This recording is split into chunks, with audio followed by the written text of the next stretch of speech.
I'm Kim Holland, the rainmaker and leader of the Kim Holland Homes team at Keller Williams Realty Elite. And I'm Jordan DeStefano, agent with the Kim Holland Homes team. We're going to bring you the real truth of what happens behind the scenes of real estate. We're not going to sugarcoat. We're going to tell you exactly what we have to do to get the deal done. Hi everyone, welcome to episode 5 of Selling Long Island. This is Kim Holland with Kim Holland Homes team, and I'm here with my co-host Jordan DeStefano. Hello. And today's going to be like a Q&A, so we're going to go and ask each other a couple questions and get some insight on some things that we've experienced in the industry. So I'm going to start with you. Okay. Put you right out there. Let's do it. So let's start with, what's one of the funniest situations you've had with a buyer? So there's a lot of good real estate stories out there, and I've heard a lot of good ones, a lot of funny ones, but this has to be up there. So, we're working with these buyers right now. We've been working with them for a little bit now, and they're looking for a new construction. Yeah. And new construction, where in the areas they're looking is, 1.2, 1.3, 1.4. Great buyers. Yeah, great buyers. So we send them a few places. They want to check out these two new builds right next to each other. So we meet there on the weekend, and they decide they really like one, and they want to place their offer. And keep in mind, they're all cash buyers. All cash, like 1.4. Yeah. All cash buyers. So the home is listed at 1.3. They want to come in full asking price. They're all cash. So they decide right after they see the house, while we're with them, that they want it. So we write up the sales binder right when they're with us, right outside the house. We let the agent know an offer's coming. And one thing we do as agents, we try and explain to our buyers as best we can the home buying situation, so they're most prepared. Of course. And we knew they had the funds. Yeah, of course. And I think we did. I would take accountability if we didn't, but I thought we did a great job explaining the situation, and I thought we were on the same page. Absolutely. We had them sign the sales binder, and we let them know the other thing we need to fully place an offer of this type of this amount. We're going to need proof of funds. Right. And we even showed them an example of what proof of funds looked like from. And we did check Yes. and make sure they had it, but we didn't have it tangibly. Of course, yes. So we even showed them an example of what proof of funds look like from another deal we had with another buyer who was placing an all cash offer as well. So we think they understand what we're saying. We think they're picking up what we're putting down. Clearly they didn't. No. So a few weeks go by, and we're kind of chasing them around for the proof of funds. She keeps saying it's coming. She's in touch with the bank, her lawyer. We're not trying to put pressure on them, but they keep saying it's coming. So and I'm like, just okay. a letter, just yeah, we didn't understand. Like, it's just a letter, and she calls us maybe 3-4 weeks after we originally see the home. And she's like, okay, we got the money. We want to come see it this weekend. We're like, oh, well, how come you want to come see it again? Do you want a second showing just to see how it's progressed in new build? She's like, no, we have the money. We want to bring you the money. Yeah, the down payment. The money. And the money, $1.3 million, she had it in cash, ready to come give to us. That's what was taking so long. She wanted to meet us in front of the house with $1.3 million in cash to give it to us. That's how she thought we placed the offer. Right. And we had the phone call in the office while we were getting other work done, and I just didn't know what to say. Yeah. I thought she understood. She's like, well, we can at least bring the down payment for $500,000 and just give it to the listing agent. Can't you just imagine them pulling up with their car and opening happened. 2 briefcases worth of stacks of hundreds? I don't even know what I would do. I would have. Oh, God. Yeah. So that was an interesting conversation. Yeah, we had buyers who thought to place an all-cash offer, that they have to meet us in front of the house and give us the funds and hand us over the cash. Yeah, and that's what took That so is long. not how it goes for anybody who's wondering what's wrong here. Right. But yeah, that was one of the funniest situations I've ever had. For sure. So bank statements. Yeah. Good. We didn't understand what was taking them so long to get us just a simple proof of funds. Clearly we weren't on the same page, but now they know. Now they know. And and we're good to go with that house. As a young professional in this industry, what is your least favorite thing about the industry that you find? Yeah, so, I'm definitely young. You could see it on my face. It's not a secret. And it's not only that I'm young, I'm much younger than most agents. I think Yes. the average age of an agent is probably 2.5, 3 times my age. But some agents just love to pick on you for it. I know. Like sometimes I'll meet buyers or sellers or any type of leads we'll get from online marketing, and most of them don't ask my age. I like when they don't ask my age. And then maybe if I'm at a showing, if they're a buyer and I'm at a showing with them, the other agent will ask me in front of them, "Oh, you look so young, buddy. Nice to meet you, bud. How old are you?" They talk to me as if I'm like a kid, a 10-year-old kid. Yeah. And I hate, they also ask me how old I am in front of my buyers. So it's like putting me on the spot, because they're looking at me too, because they know they're pretty curious how old I am too. So they just putting me on the spot. I remember the first time I said my actual age. Usually I give myself a few years just to protect myself. Right. But I remember the first time I told them my actual age. These buyers I was working with, we were walking through the home, vacant home, and there was like a sewing machine. And I was like, "What is this?" I was like, as a joke. Right. And they were like, "It's a sewing machine. Like, how old are you?" And I said, 18. And she spit her water out of her mouth, didn't know how to react. I thought she was going to drive away and never speak to me again. And you're decked out. Like, you're wearing, a suit, a jacket. Like, you look the part, nice shoes, nice belt. Yeah. Always. Yeah. So another comment I've received at a house I was at, I forget what town, maybe a few months ago. And I walk into the home with my buyers, and the first thing the agent says is, she's like, "What are you, 12? So rude. Very rude. So rude. I just wanted to. Good thing I was like, you know what? I don't even want to do a deal together. And I hope my buyer doesn't and here like you your are house. with an investment property already 8 months in. Exactly. It's like, So- I'm bringing a buyer to try and sell your listing, and you're gonna make a rude comment like that. Yeah. Whatever. Another. I'm trying to think. Oh. Well- an open house I was at. One of the agents, I think it was a lender, maybe with the All agent. age related. Yeah. And he was just like, "How old? Like, let me see your driver's license. Can you even drive yet?" All this stuff.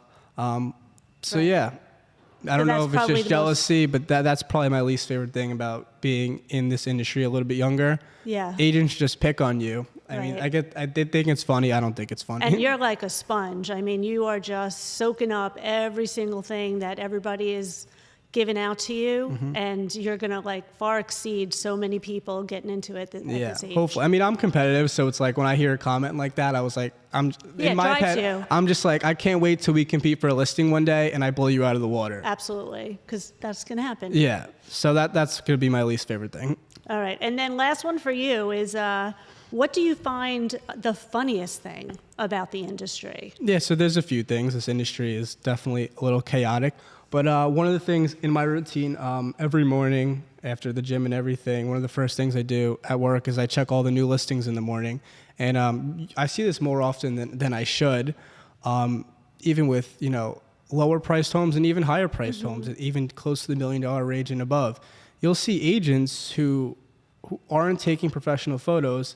And, I know we could take good pictures on our iPhones nowadays, but they're not even good pictures like that. Right. You'll see pictures, blurry pictures of the ceiling, pictures of the bathroom, and you can see the agent in the mirror. I get it all you the can see their time, shadows. all the You can time. see they'll take a picture of the kitchen, and the mom will be cooking dinner. Yeah. The dog will be playing with the dog toys. They'll take a picture of the bedroom, and the daughter will be laying there on her phone in bed. Yeah.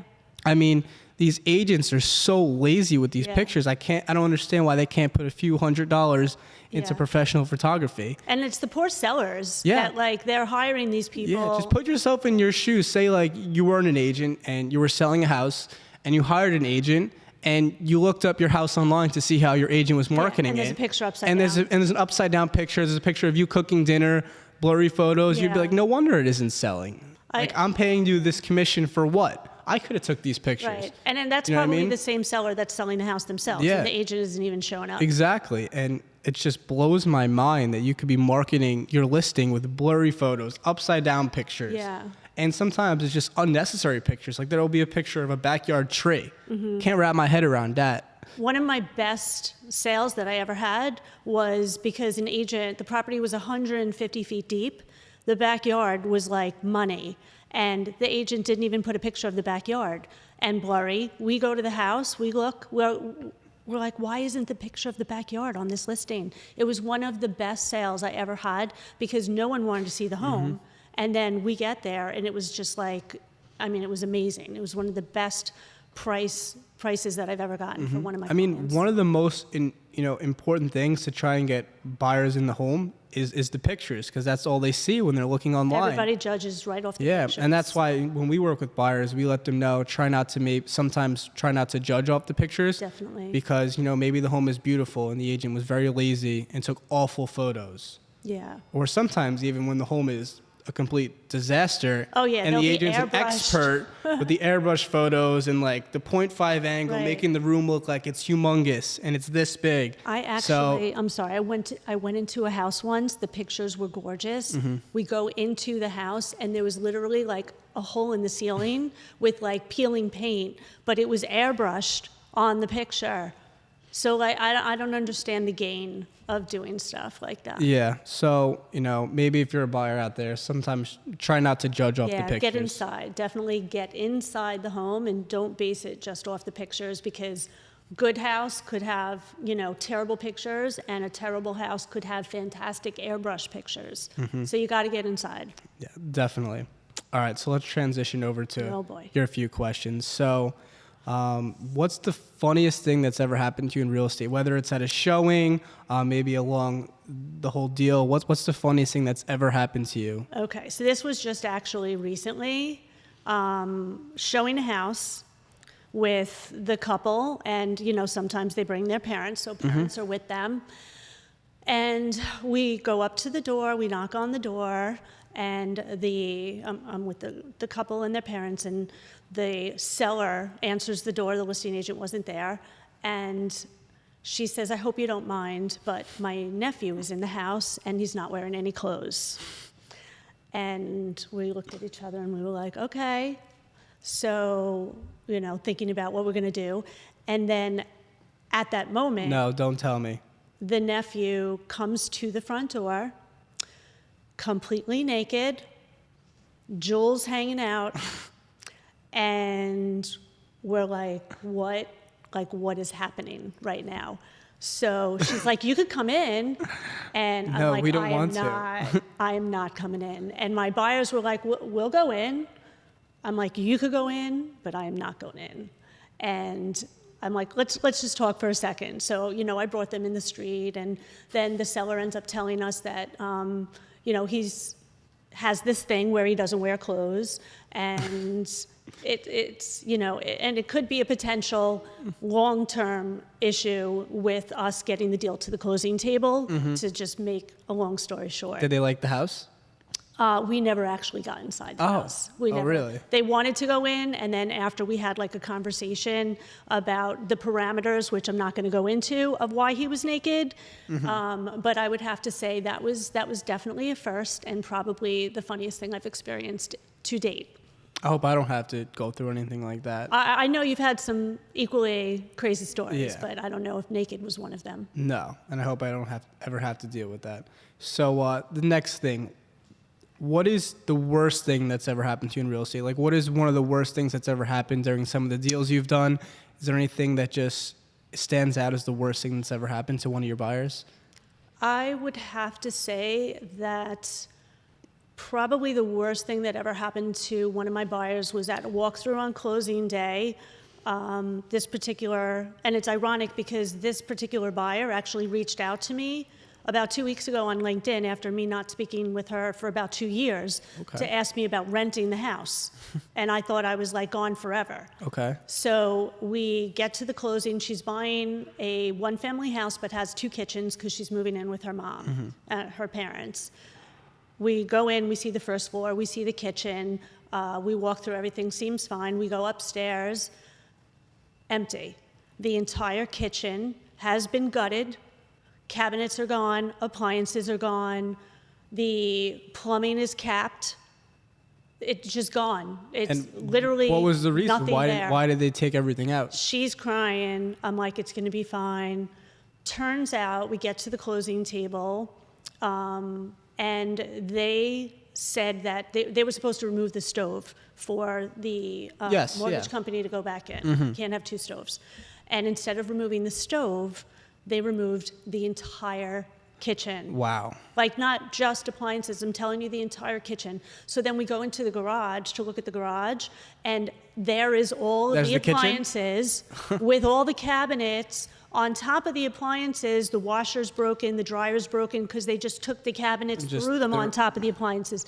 So not even like the appliances were saved. And it's honestly what could have went through their heads?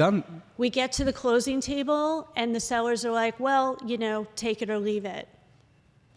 And literally, she had no choice because she had the moving van. She had no place to live. She was with her parents. The truck was going to be at the house right after the closing. And she had to take it for the price that she paid for it. And then she had to turn around and put in like a $20,000 kitchen. Wow. So I thought that was a horrible thing. What was the agent's response when you confronted her about this? It was actually a broker owner. That was the agent. So she should have known.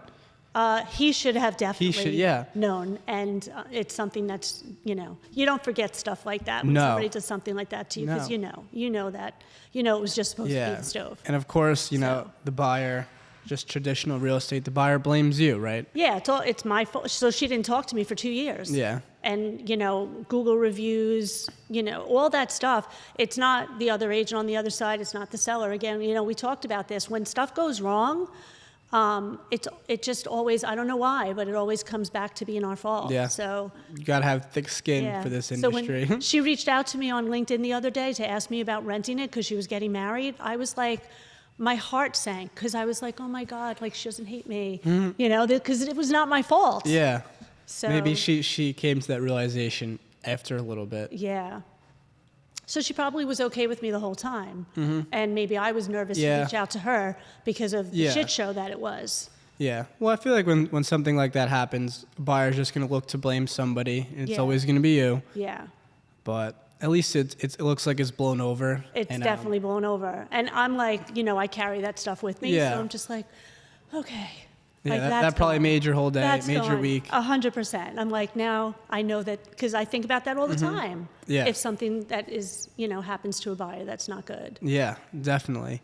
So, okay, one more question. I know there's many for you just amongst our conversation, and there's many for me too. But if you had to choose one thing, what is your least favorite thing that other agents do in this business? Okay, so again, this could be a podcast all on its own. Yeah. But I would have to peg the least favorite thing is that when you do a deal with someone and you never see them the entire deal, they're not at the showing, seller shows the house, they're not at the appraisal, they're not at the inspection, they're not at the appraisal, they're not at the closing table. And I always go to the closings because I want to be there. It's like the culmination of this journey you've been on with the buyers, give them their gift, etc. And the attorney reaches over, hands me their check, and says, you wouldn't mind dropping this off to the agent, would you? And my answer is always, I don't even know what the agent looks like. So, no, I'm not going to. You got to love, the seller hires you as their agent, and all you do is just throw it up online and never do anything. Yeah. The showing instructions are logging in through my office or logging in through showing time. And sellers showing the house themselves. Yeah. You never see them. And then they're like, oh, by the way, would you mind just delivering my closing check to my office? No, I do mind. The laziness of agents. So, but so that's just the one. That's why most agents, I think someone told me, it's the 3 Ps when they get a listing. They put a sign on the lawn, they put it on the internet, and they just pray it sells. That means just some agents are lazy like that. They don't do any active marketing. They don't even go to showings and explain all the good features of the house to the buyers. But that's good for us. So that differentiates us because, when we go on these listing appointments, I'm at every appointment. I am showing your house for you. You're paying me to show your house. Of course. I'm marketing. I'm putting up professional pictures. I'm doing all this extra stuff. So in a way, maybe it's good that there are those lazy agents out there, because then when I go to take a listing, I can just shine over those people. Yeah, so. And you'd be surprised how many agents really don't go to showings. Like, I'll have 5 or 6 showings one day, and I won't see one agent. It'll all be vacant homes with lockboxes and sellers showing me around. Yeah. I had one seller one time. She was, we had a showing, and obviously the listing agent didn't go, and she was the one walking us around the home, and she was like, I don't know how to do a house tour. I don't know why my agent doesn't come to these. Yeah. I was like... So that's all the time that we have for today. Jordan, it was fun to get to know some personal information about our feelings about the industry. Yeah, a lot of great things to talk about. Absolutely. So we will see you next time.